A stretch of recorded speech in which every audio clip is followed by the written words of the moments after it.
प्यारे बच्चों, अस्सलाम वालेकुम। क्लास 10th उर्दू में हमारा आज का टॉपिक है कसीदा पार्ट 2। प्यारे बच्चों, कसीदा के पहले वीडियो में हमने कसीदा की तारीफ और कसीदे की किस्में पढ़े थे। आज के वीडियो में हम कसीदा के अज्जाए तरकीबी पढ़ेंगे, लेकिन इससे पहले तशबीह के मजमून के एतबार से किस्में कौन कौन सी हैं वो हम देखेंगे। अगर तशबीह में बहार का जिक्र हो तो बहारिया, इश्क व आशिकी का बयान हो तो इश्किया, अगर शायर अपने हालात और ज़माने की शिकायत करे तो हालिया, अगर शायर अपने कमाल शायरी पर फख्र करे तो फखरिया, और अगर दुआ से आगाज हो तो दुआया कसीदा कहलाएंगे। तशबीह क्या है? कसीदे की इब्तिदा करना। अज्जाए तरकीबी में जो सबसे पहले जो चीज आती है वो है तशबीह। तशबीह कसीदे की तमहीद को तशबीह कहते हैं। किसी बात की इब्तिदा या आगाज वो तमहीद कहलाता है। अरबी शुअरा इश्किया अशार से कसीदे का आगाज करते थे। इसी नस्बत से इस हिस्से को तशबीह या नसीब का नाम दिया गया। तशबीह के माना है शबाब का तज़किरा और नसीब के माने हैं हुस्न निस्वानी का जिक्र। ये नसीब नून सीन या बेनसीब है, ये नून साद या बेनसीब वो वाला नहीं है। नसीब के माने हैं इश्क और हुस्न के मामलात की शायरी, यानी हुस्न निस्वानी का जिक्र। उर्दू और फारसी के शायरों ने इस शर्त को बाकी नहीं रखा और इसमें हर तरह के मजमून दाखिल कर वुसअत दे दी। बाज़ ने तो इसमें गजल भी शामिल कर ली तशबीह में। जाहिर है यहाँ आम गजल की गुंजाइश तो नहीं होगी। तशबीह का पहला शेर कसीदे का मतला होता है और वो यही शेर है जो सामीन को मुतवज्जा कर लेता है, यानी उनकी तवज्जो मरकूज कर देता है। इसलिए शुअरा ने इसे पुरकशिश बनाने की पूरी कोशिश की है। इसीलिए तशबीह के मजमून का इंतखाब करते वक्त ममदूह की शख्सियत का खास ख्याल रखा जाता था। यानी ममदूह जिसकी तारीफ की जाए। मैंने पहले भी आपको बताया, ममदूह वो होता है जिसकी तारीफ की जाए और मदह होता है तारीफ। कसीदे का असल मकसद ममदूह की तारीफ है, तशबीह सिर्फ इसकी तमहीद है। यानी असल मकसद जो कसीदे का होता है वो है ममदूह की तारीफ, किसी की तारीफ करना,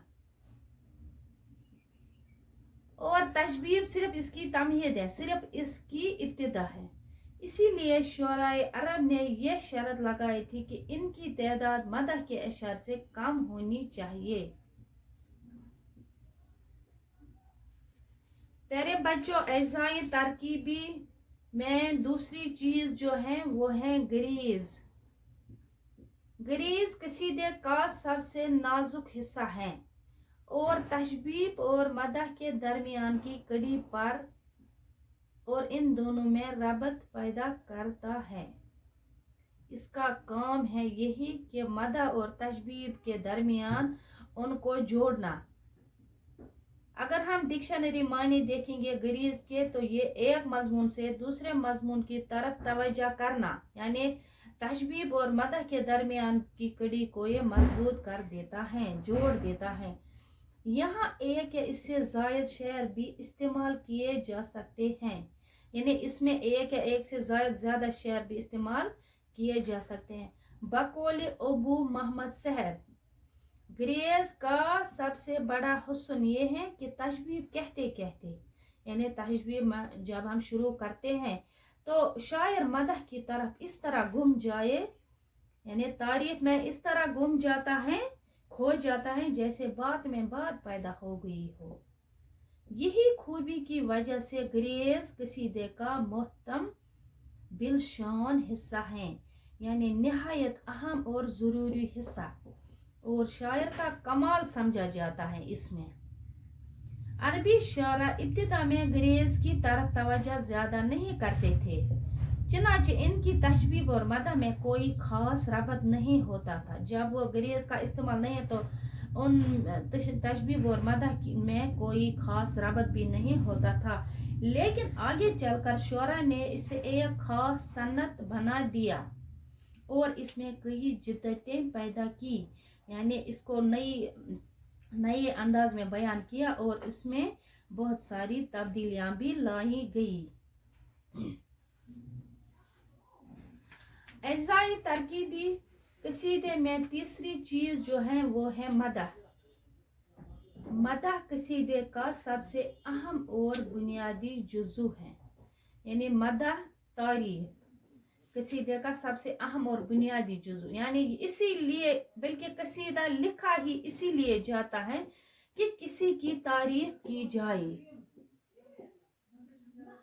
इन अवसाफ का शुमार मुमकिन नहीं, यानी जितने भी अवसाफ इसमें जितने भी खूबियां ममदू में हो इनका तो मुमकिन नहीं है, और वो सब मुबालिगा के साथ पेश किए जाते हैं, यानी कितने अवसाफ आप गिने उनका कोई अंदाजा नहीं होता, और सब मुबालिगा मीनस हद से बढ़कर तारीफ या बुराई करना। किसी की तारीफ में भी लिखे जाते हैं कसीदे, किसी भी बुराई भलाई और बुराई पर भी।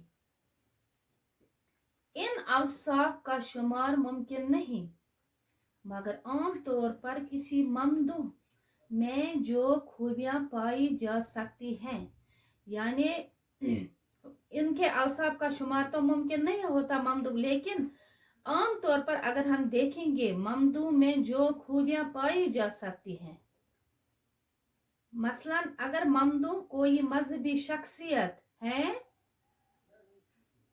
तो शायर इन्हें बढ़ा चढ़ा कर बयान करता है, क्योंकि इसके बगैर मदह पैदा नहीं हो सकता। तारीफ इसके जाती अवसाफ पर नहीं, यानी ममदूह के जाती अवसाफ पर नहीं, बल्कि इस तबके को पेश नजर रख के की जाती है जिससे इसका ताल्लुक है, यानी उसके तबके को उसके सारे के सारे जो भी इसके मतलब इसमें आता है जिसकी जो ममदूह हो तो सारा का सारा देखना पड़ता है, सारे को पेश नजर रखा जा सकता है। तो क्या होता है इससे, तो यानी जो कसीदे लिखे जाते हैं वो तो मदह के लिए ही लिखे जाते हैं, और मदह के बिना तो कसीदे मुमकिन ही नहीं है, और इसके बिना तो कसीदों का वजूद ही नहीं है। इसका ताल्लुक यानी मदह का ताल्लुक बहुत ज़रूरी है कसीदे में। तो प्यारे बच्चों, आपको समझ आए होंगे मतलब कसीदे की तारीफ या उसकी किस्में, जिसमें हमने पढ़ा था तमहीदिया, खिताबिया, और पढ़ा हमने तशबीब के मजमून के एतबार से हमने पढ़ा बहरिया कसीदे, अश्किया या हालिया या फखरिया, और दुआया भी हमने पढ़ा क्या क्या आता है जब इनका तज़किरा हो तो कौन से वो कसीदे कहलाएंगे। और एजाई तरकीबी में हमने पढ़ा तशबीब जिससे कसीदे की इब्तिदा होती है, और हमने पढ़ा ग्रेज जिससे ये मदह और तशबीब को जो जोड़ता है, रबत पैदा करता है, ये भी हमने पढ़ा। और हमने पढ़ा मदह जो एजाई तरकीबी का तीसरा जुज है, और वो है मदह, यानी मदह कसीदे का सबसे अहम और बुनियादी जुज़ू है, बल्कि कसीदा लिखा ही इसीलिए जाता है मदह की ममदूह की तारीफ की जाए। प्यारे बच्चों, आज के लिए बस इतना ही। अल्लाह हाफिज़।